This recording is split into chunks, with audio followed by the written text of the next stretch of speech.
happy day that fix my choice on thee, my Savior and my God. Well, may this glowing heart rejoice and tell its raptures all abroad.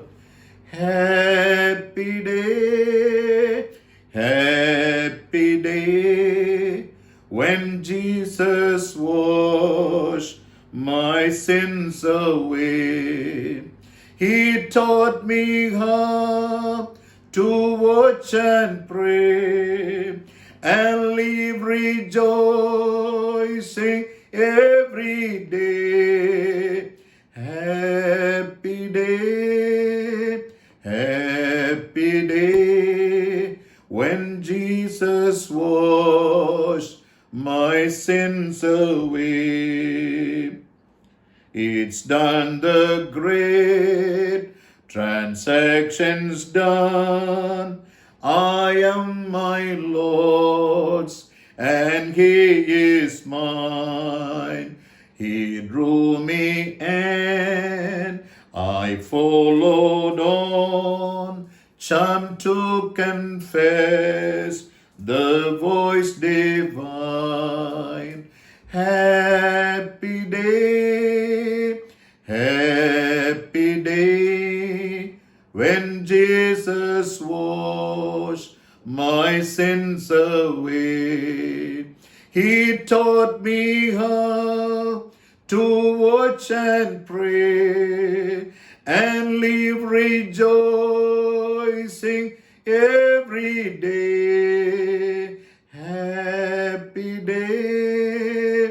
Happy day, when Jesus washed my sins away. Greetings to all in Jesus' mighty name. Let's turn to Luke chapter 3, verses 21 and 22. In this portion, we read about the baptism of Lord Jesus in River Jordan under the hand of John the Baptist, described by St. Luke. In Matthew 3, 14 to 17, we can see a description of Jesus' baptism given by Matthew, the disciple of Jesus. So I draw your attention to Luke 3, 21 and 22. Now when all the people were baptized, it came to pass that Jesus also being baptized, praying, the heaven was opened, and the Holy Ghost descended in a bodily shape like a dove upon him. And a voice came from heaven, which said, Thou art my beloved Son, in thee I am well pleased. Jesus is the living God who came down to this world. When he was walking upon the earth as a human being, he obeyed his Father. He obeyed every law given in the laws of Moses, given by the living God. And he set an example for you and I to follow. When you read Matthew 3, 14 to 17, in River Jordan, when John the Baptist was baptizing, Jesus came to be baptized. And John the Baptist says, It's I who should be baptized under your hands. Jesus says, Suffer it now, so that all righteousness may be fulfilled. So to have all righteousness of the law fulfilled in the life of Jesus, he obeyed his Father in baptism and set an example. In Luke 3, 20 and 21, the Bible says, when all the people were baptized, it came to pass that Jesus also being baptized, he was also baptized under the hand of John the Baptist. And the Bible says in Luke, he was praying after baptism. Then heaven was opened. At the time of the baptism of Jesus, heaven gets opened. We know by the disobedience of the first Adam, heaven was shut against humanity. By the obedience of the second Adam, Jesus, heaven gets opened and the Heavenly Father starts communicating with man again. And the Holy Spirit descended in the form of a dove upon Jesus so that everybody could see the Holy Spirit descending upon him. Jesus was born of the Holy Spirit and he was full of the Holy Spirit. But as an external side which could be seen by everybody, the Holy Spirit descended upon him. He was the one to baptize everybody with the Holy Ghost. God wanted to reveal this truth to John. So the Holy Spirit descended in the form of a dove. Then there was a voice from heaven. This is my beloved Son, in whom I am well pleased. In the book of Matthew, we read, chapter 3, when you read from 14 to 17, after baptism he came out of water. That obviously tells you the mode of getting baptized. So Jesus went into water, he came out of water. There was an immersion and an immersion. And so thus Jesus obeyed his Father in baptism. The word baptism comes from a Greek word baptizo. It means to dip or to immerse. So in baptism, a person gets immersed in water, symbolizing his burial with Jesus. When he is raised from water, that's an immersion that symbolizes his resurrection with Jesus to walk in the newness of life, according to Romans 6, 3-5. Jesus, in his public ministry, we see encouraging people to get baptized. The disciples baptized many in the presence of Jesus.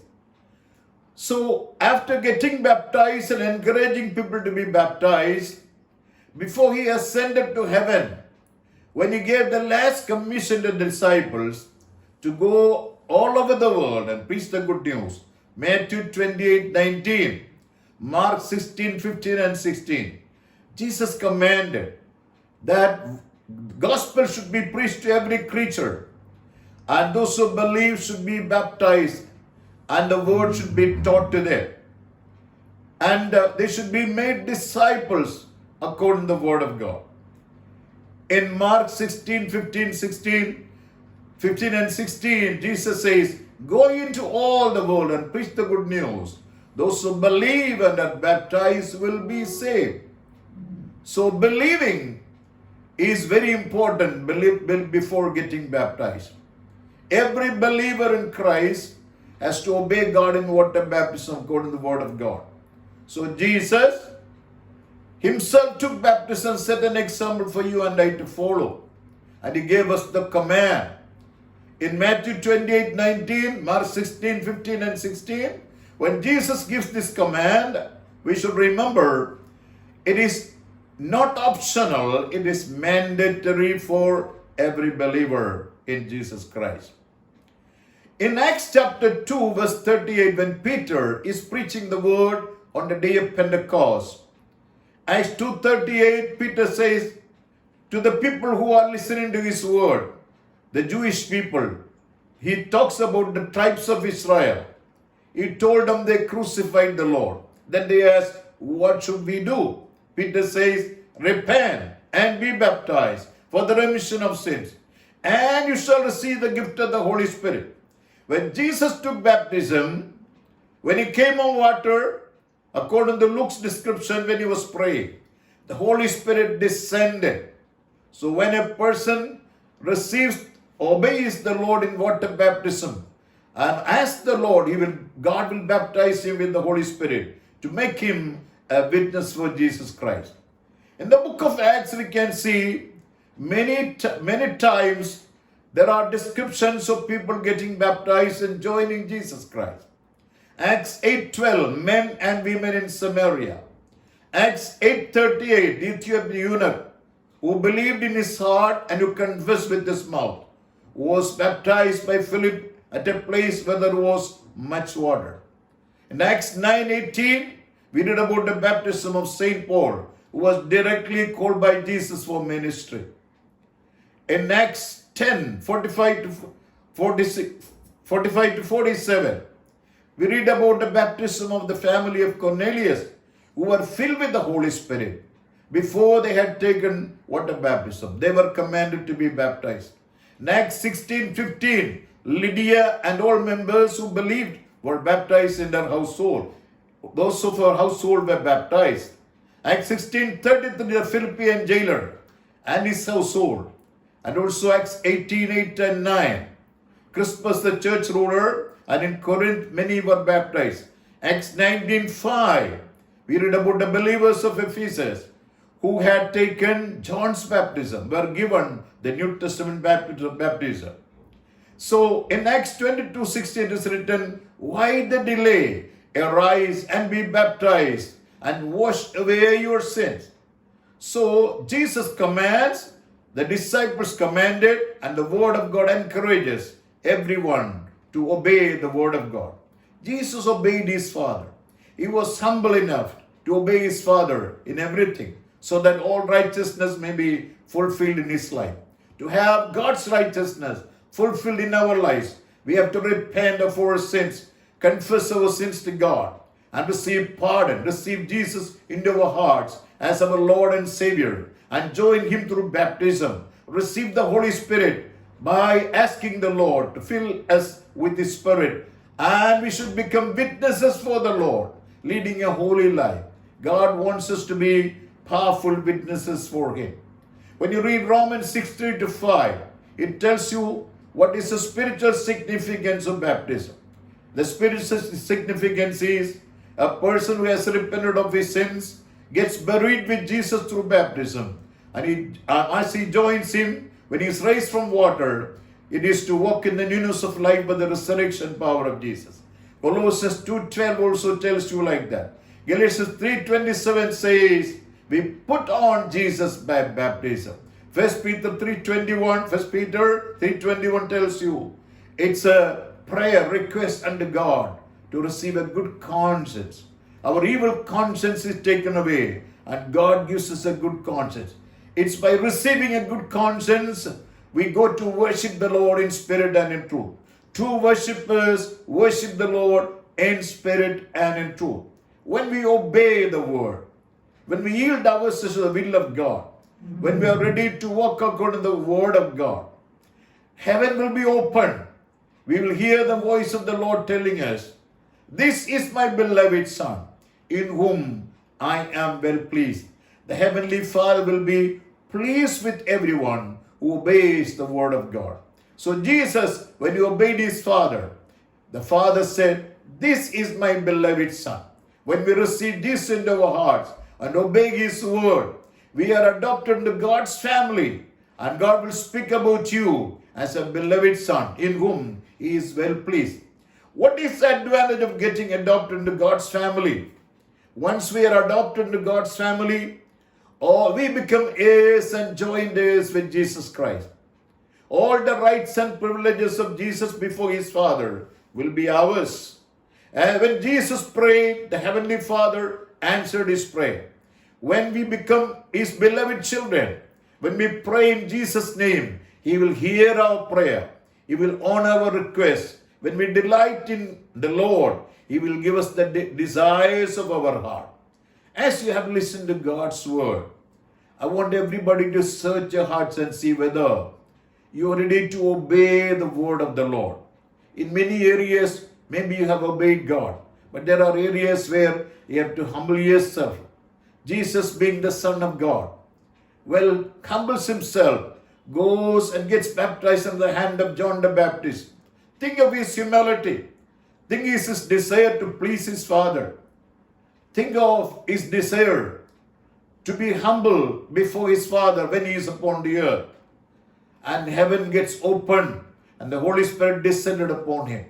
If you obey the Father, according to obey his word, and do the will of his Father in Jesus' name, you will receive the Holy Spirit of God. The Holy Spirit will guide you and lead you in your everyday walk with the Lord in this world. And the word of God says, this God is our God. He will lead us to the end. Psalm 48 verse 14. He will hold your hand, lead you on. He will honor your prayers. When you get adopted to God's family, when heaven will be pleased with you, God will testify of you. This is my beloved Son, in whom I am well pleased. As Jesus set an example for you and I to follow, in many areas of our life, we have to follow Jesus. There may be areas we have not yielded ourselves. Maybe we are not yet broken-hearted in the presence of God. Maybe we have not confessed our sins to the Lord. We have not get God reconciled with the Father. We have to please God in everything. Then heaven will be open. There will be a testimony about you. This is my beloved Son, in whom I am well pleased. Is the Heavenly Father pleased with you, my brother, my sister? Shall we bow our heads? Many years ago, I was invited to speak in a camp of engineering and medical students. After the sermon, many students surrendered their lives to the Lord. 13 of these young people, some were medical students, some were engineering students. They asked me to baptize them. So by the leading of the Holy Spirit, they were led to a place where they were given baptism. Today, some of them are great preachers and ministers, powerful disciples of the Lord, working in different areas of the world. God has a plan about your life. You are special to God. If you obey the word, if you yield yourself to do His will, He will bless you and He will make you a blessing. Let's pray. Father in heaven, I pray for everyone who has listened to God's word today. Lord, I pray to speak to every heart. Touch every life. Give them, Lord, an attitude of humility as Jesus was humble before you, Lord, to obey. Father, obey you and do your will. What to be your will, let it be fulfilled in the life of everyone. I pray that your children be blessed. The testimony which the Father gave about Jesus, this is my beloved Son, in whom I am well pleased. Let that testimony be spoken about by everyone who is listening to the word. I pray that their prayers be heard. I pray that they will be beloved children of God. I pray that they may be heirs and joint heirs with you, Jesus. I pray that your hand will come down to bless them, anoint them. Lord, help them to receive the Holy Spirit. Make them witnesses for you in this generation, Lord. Lord, they may be broken-hearted. They may be listening to the word with a sorrowful heart. They may be passing through a difficult time, or agonies and worries and confusion, and so many difficulties are there in their lives. Nothing shall be impossible with you, Lord. As they are ready to obey you, as they humble themselves before you, I pray Jesus, stretch forth a hand towards them. Bless them. Wipe away the tears of your people. Give them the desire of their heart. Bless them, Lord. Make them a blessing to many. In Jesus' name do I pray. Amen.